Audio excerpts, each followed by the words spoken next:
Assalamualaikum warahmatullahi wabarakatuh. Baik, di sini saya Muhammad Amin, mahasiswa semester 1 dengan NIM 1120059,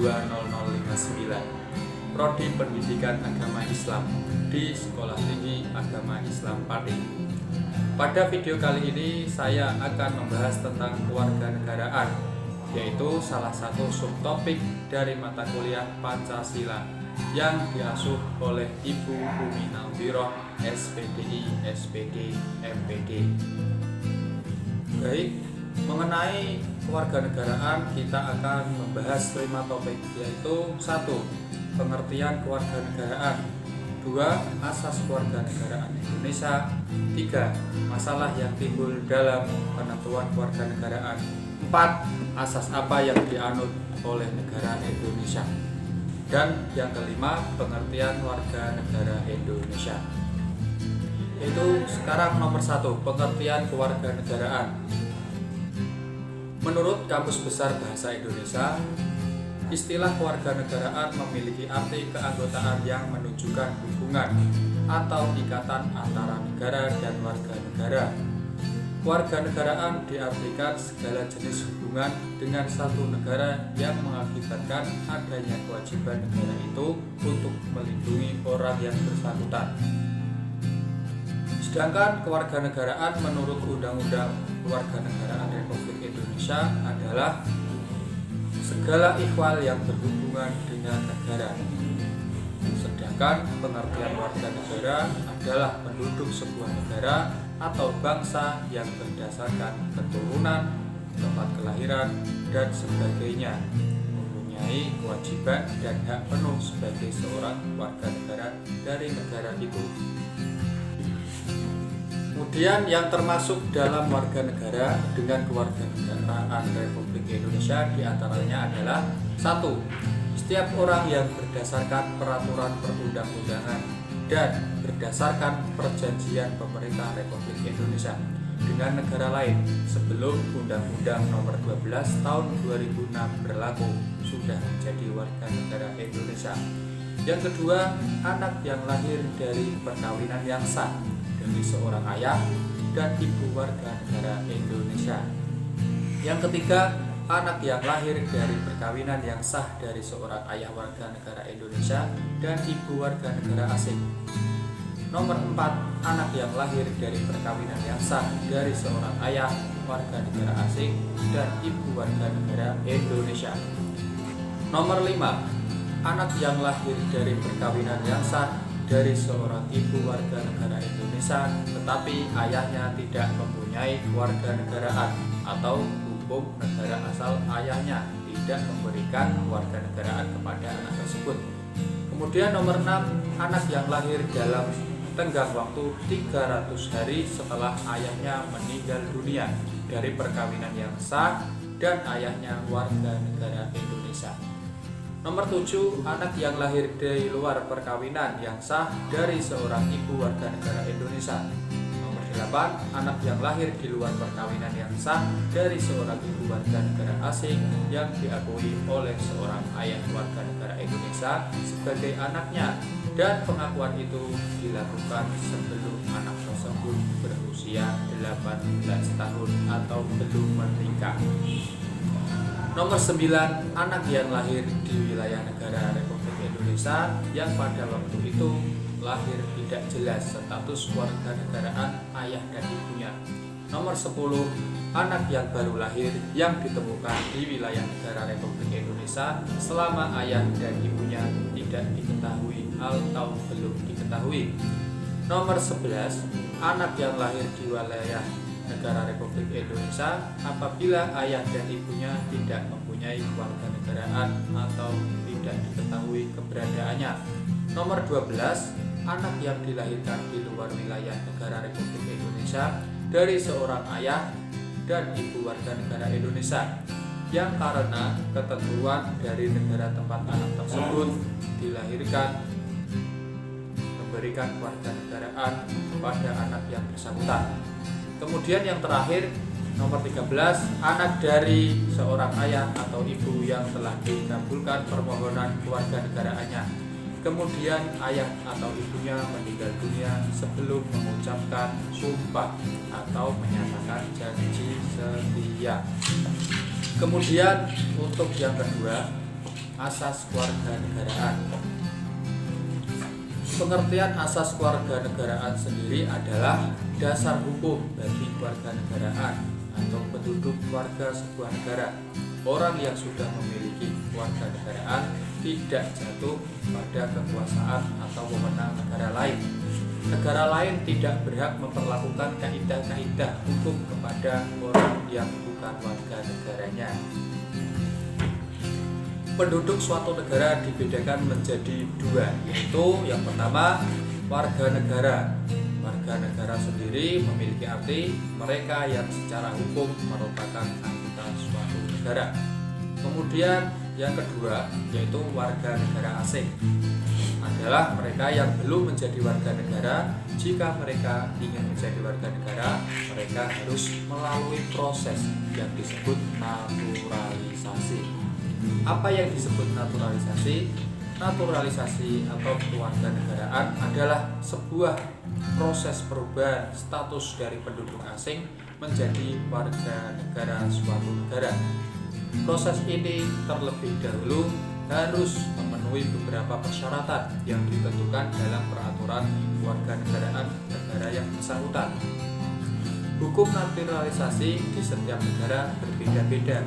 Di Indonesia, masalah kewarganegaraan saat ini diatur dalam Undang-Undang Nomor 12 Tahun 2006. Secara umum, ada dua asas kewarganegaraan yang diterapkan oleh suatu negara, yaitu pertama, ius sanguinis.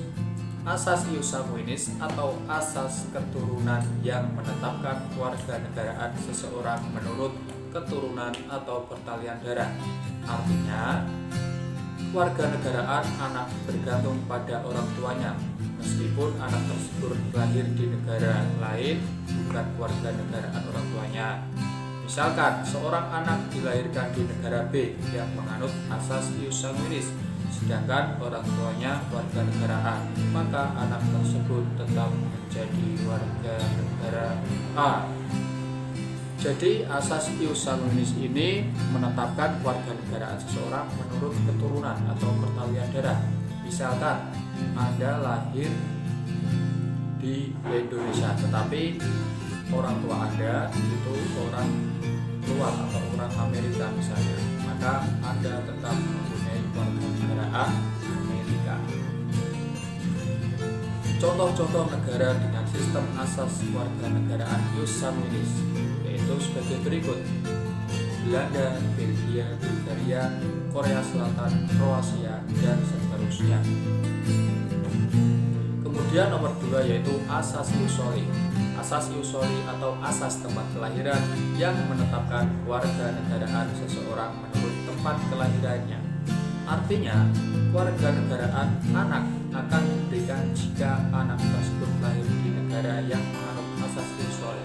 Misalnya, anak harus menjadi warga negara B karena lahir di negara B, meskipun orang tuanya warga negara A.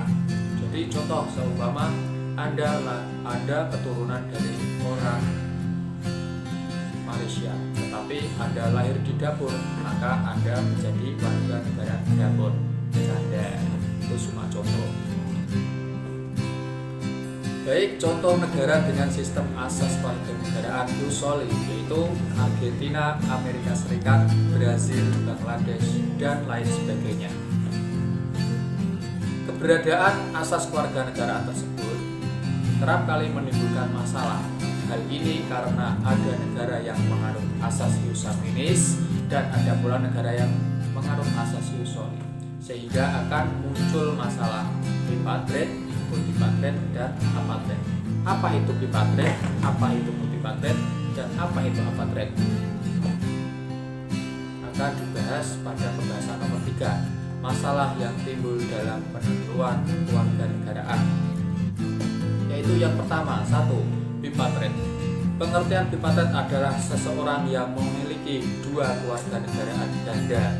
yang terjadi karena anak lahir di negara A yang menganut asas kewarganegaraan ius soli tempat kelahiran, namun orang tuanya berkewarganegaraan B yang menganut asas ius sanguinis. Anak tersebut akan mendapatkan dua kewarganegaraan, dari negara A berdasarkan tempat lahir dan dari negara B karena faktor keturunan. Kemudian apatrid. Pengertian apatrid adalah seseorang yang tidak memiliki kewarganegaraan. Bisa terjadi jika anak lahir di negara B yang menganut asas ius sanguinis, sedangkan orang tua berasal dari negara A. Jika anak tidak mendapat kewarganegaraan negara B karena lahir dari orang tua yang bukan warga negara B, anak juga tidak mendapatkan kewarganegaraan orang tuanya, yaitu negara A, karena tidak lahir di negara A atau negara yang menganut asas ius soli berdasarkan tempat kelahiran. Kemudian yang ketiga yaitu multipatrid. Multipatrid adalah seseorang yang memiliki dua atau lebih kewarganegaraan. Hal ini bisa terjadi jika bipatrid menerima juga pemberian status warganegaraan negara lain ketika dia telah dewasa, namun tidak melepaskan status warganegaraan yang sama. Masalah ini dulu dialami oleh Mbak Manohara alaihissalam. Dulu saya sudah pernah menerangkannya pada pertemuan di kelas secara offline. Kemudian yang keempat, pembahasan yang keempat yaitu asas apa yang dianut oleh negara Indonesia. Dalam Undang-Undang Nomor 12 Tahun 2006 tentang Kewarganegaraan Republik Indonesia dijelaskan bahwa Indonesia di dalam penentuan kewarganegaraan menganut asas-asas seperti berikut, yaitu yang pertama asas ius sanguinis. Sama seperti penjelasan di atas, asas ius sanguinis adalah asas yang menentukan kewarganegaraan seseorang berdasarkan keturunan bukan berdasarkan tempat kelahiran. Contohnya serupa dengan contoh asas ius sanguinis tadi di atas. Nomor 2, asas ius soli secara terbatas. Serupa seperti penjelasan di atas, asas ius soli adalah asas yang menentukan kewarganegaraan seseorang berdasarkan negara tempat kelahiran. Di Indonesia, asas ini diberlakukan terbatas bagi anak-anak sesuai dengan ketentuan yang telah diatur oleh undang-undang. Contohnya serupa dengan contoh asas ius soli terbatas di atas. Kemudian nomor 3, asas kewarganegaraan tunggal. Asas kewarganegaraan tunggal adalah asas yang menentukan satu kewarganegaraan bagi setiap orang. Asas kewarganegaraan tunggal merupakan prinsip tentang status kewarganegaraan di mana setiap warga negara tidak boleh berkewarganegaraan ganda. Contohnya, bila suatu anak lahir di kalangan warga negara, baik luar maupun dalam, maka setelah dewasa si anak tersebut harus memilih apa status warga negaraan yang ia hendaki. Keempat, asas kewarganegaraan ganda terbatas. Asas kewarganegaraan ganda terbatas adalah asas yang menentukan kewarganegaraan ganda bagi anak-anak sesuai dengan ketentuan yang diatur dalam undang-undang. Contohnya, bila suatu anak lahir dan mempunyai dua kewarganegaraan bipatrid, maka anak tersebut boleh memiliki dua kewarganegaraan sampai ia berusia 18 tahun atau sesuai ketentuan yang telah diatur dalam undang-undang. Setelah anak tersebut berusia 18 tahun, ia harus melepas atau memilih salah satu dari kewarganegaraannya tersebut. Kemudian pembahasan yang kelima, terakhir, pengertian warga negara Indonesia atau WNI. Pengertian warga negara Indonesia adalah orang yang menempati wilayah negara Indonesia ataupun tidak menempati wilayah Indonesia namun masih memiliki pengakuan yang resmi dari pihak yang berwenang, yaitu pemerintah Indonesia, diakui sebagai penduduk atas negara Indonesia. Orang-orang yang berada atau bekerja di luar negeri seperti mahasiswa yang kuliah di luar luar negeri atau tenaga kerja Indonesia TKI di luar negeri masih memiliki status warga negara Indonesia. Hal tersebut dapat terjadi asalkan orang yang berada di luar negeri tersebut masih memiliki pengakuan resmi dari negara Indonesia. Baik, itulah tadi video presentasi dari saya mengenai kewarganegaraan. Semoga dapat memberikan wawasan kepada teman-teman semua. Sekian dan terima kasih dari saya. Wassalamualaikum warahmatullahi wabarakatuh. Maaf dulu jika ada kesalahan.